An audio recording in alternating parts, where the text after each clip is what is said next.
પછી જે રાણપુરમાં રાણજી ગોહિલ રાણા રમતું મેલ હવે ખનારે ઘટક સીડ્યા અને ખતરી ચોપડ ખેલ તન ગોહિલ ખાન લાગ્યો ગળ્યો. સાહેબ આ ગોહિલોની મર્દાનગી કેવી છે. રાણજી ગોહિલ દરબારગઢમાં બેઠા છે, ખબર નથી દુશ્મનો રાણપુરની આગળ કનારા નામનું ગામ છે ને દુશ્મનનું દલકટક આવી ગયું છે ભાઈ. અને એમાં એક ચારણે ગડગડતી દોટ મૂકી અને રાણપુરના દરબારગઢમાં જઈને હાકલો કર્યો કે ગોહિલ હવે તો નીકળે.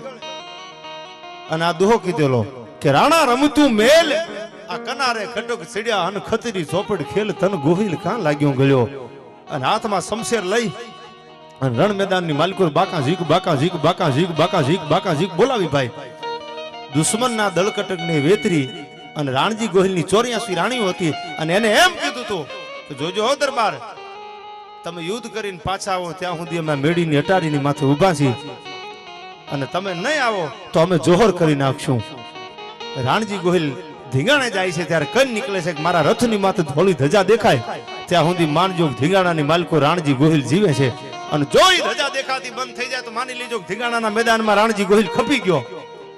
અને ભાઈ બાકા ઝીક બાકા ઝીક બાકા ઝીક બાકા ઝીક બોલતી દુશ્મનનું દળકટક રાણજી ગોહિલની સામેથી ભાગી જાય છે. રાણો જીતી જાય છે. હવે સાંભળજો વાત.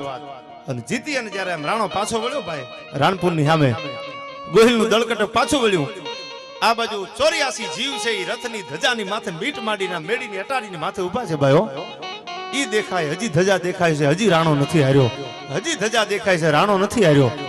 રાણજી ગોહિલને મોજમાં આવી ગયો છે, હરખમાં વાત ભૂલાઈ ગઈ કે 84 જી મારી ધોળી ધજાની માથે મીટ માંડીને બેઠા છે. અને ઘોડાને પાણી પાવા માટે રાણાએ જ્યાં ઘોડાને ઉતાર્યા અને ધજા દેખાતી બંધ થઈ ભાઈ ત્યાં તો રાજપૂતાણી એક પછી એક રાજપૂતાણી 84 રાજપૂતાણી છે એ રાણપુરના દરબારગઢમાં જોહર કરી લીધું ભાઈ. અને આ જ્યાં રાણો પાછો આવ્યો અને નજર કરી ત્યાં તો શમશાન બની ગયેલો દરબારગઢ.